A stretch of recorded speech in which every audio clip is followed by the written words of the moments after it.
nous avons quelques difficultés à équilibrer nos finances parce que notre taux d'occupation n'est pas tout à fait suffisant. Actuellement, si on veut donner un chiffre, le dernier bilan, nous avons un déficit d'un peu plus de 50 000 euros sur un budget d'un peu plus de 600 000 euros. Voilà.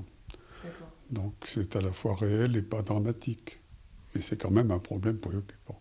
Nous sommes une association de statut de loi de 1901, nous sommes reconnus d'intérêt général, et donc à ce titre, nous avons la possibilité réglementaire de recevoir des dons qui sont défiscalisables et qui donc font l'objet d'un reçu et d'une défiscalisation effective comme les autres associations du même type. Était la première créée il y a 50 ans, mais bien évidemment, et fort heureusement, il y en a dans pratiquement toutes les villes où il y a un gros centre hospitalier, notamment où il y a un CHU, et il y a au moins une quarantaine de maisons comparables à la nôtre. Tout est important, la proximité par rapport aux hôpitaux, le confort qu'on apporte et l'accompagnement solidaire en quelque sorte qu'on essaie de procurer. Quand un patient est hébergé à l'hôpital en chambre individuelle,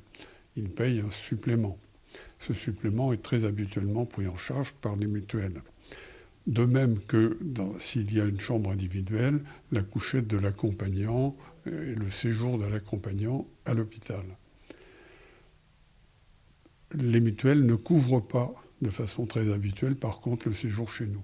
Donc pour les patients, il y a financièrement un intérêt important à pouvoir être accompagnant à l'hôpital plutôt que chez nous.